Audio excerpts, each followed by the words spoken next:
Work at home ആയാലും work at studio ആയാലും സിസ്റ്റത്തിൽ നിന്നും കണ്ണെടുക്കാതെ ദിയയിരിക്കും.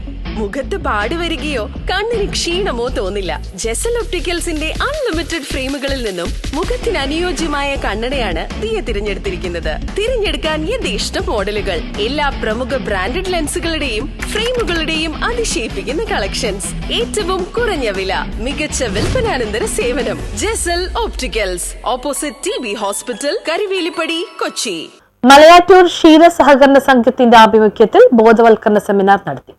മലയാറ്റൂർ ക്ഷീരസഹകരണ സംഘത്തിന്റെ നേതൃത്വത്തിൽ മലയാറ്റൂർ നീലീശ്വരം പഞ്ചായത്തിലെ ക്ഷീരസംഘങ്ങളുടെ ആഭിമുഖ്യത്തിൽ ക്ഷീര കർഷകർക്ക് ബോധവൽക്കരണ സെമിനാർ നടത്തി. മിൽമ എറണാകുളം യൂണിറ്റിന്റെ നേതൃത്വത്തിൽ ഒറ്റമം, മലയാറ്റൂർ, നീലീശ്വരം, നടുവട്ടം, ഇല്ലിത്തോട്, മാണിക്കമംഗലം ക്ഷീരസംഘങ്ങളിൽപ്പെട്ട 150ഓളം ക്ഷീര കർഷകർ ക്ലാസ്സിൽ പങ്കെടുത്തു. സെമിനാർ മലയാറ്റൂർ നീലീശ്വരം പഞ്ചായത്ത് പ്രസിഡന്റ് ജോയ് അവൂക്കാൻ ഉദ്ഘാടനം ചെയ്തു. മലയാറ്റൂർ സംഘം പ്രസിഡന്റ് PR സെബാസ്റ്റ്യൻ പഴഞ്ചിക്കൽ അധ്യക്ഷത വഹിച്ചു. മലയാറ്റൂർ നീലീശ്വരം സംഘം പ്രസിഡന്റ് ഷാൻജി ജോസഫ്, നടുവട്ടം സംഘം പ്രസിഡന്റ് ഗീവർഗീസ്, ഇല്ലിത്തോട് സംഘം പ്രസിഡന്റ് തങ്കച്ചൻ KV, മാണിക്കമംഗലം സംഘം പ്രസിഡന്റ് കുഞ്ഞച്ചൻ കോലഞ്ചേരി എന്നിവർ സംസാരിച്ചു. സെമിനാറിൽ പങ്കെടുത്ത കർഷകർക്ക് ആധുനിക രീതിയിൽ ലാഭകരമായി അസുഖമില്ലാതെ വർഷകാലത്ത് പശു വളർത്തൽ ലാഭകരമാക്കാമെന്നതിനെ കുറിച്ച് ഡോക്ടർ ഷാജു ക്ലാസ് എടുത്തു. യോഗത്തിൽ പങ്കെടുത്തവർക്ക് മലയാറ്റൂർ ക്ഷീരസംഘം സെക്രട്ടറി ബിന്ദു PT നന്ദി രേഖപ്പെടുത്തി. രാവിലെ 11 മണിക്ക് ആരംഭിച്ച സെമിനാർ 1 മണിക്ക് അവസാനിച്ചു. യോഗത്തിൽ മിൽമ സൂപ്പർവൈസർ കീർത്തി, മറ്റു സംഘം സെക്രട്ടറിമാരായ നിമ്മി നടുവട്ടം, ഷെയ്ല ഇല്ലിത്തോട്, ബിജി മലയാറ്റൂർ, നീലീശ്വരം, ബിത മാണിക്കമംഗലം എന്നിവർ നേതൃത്വം നൽകി. News bureau, Kalady.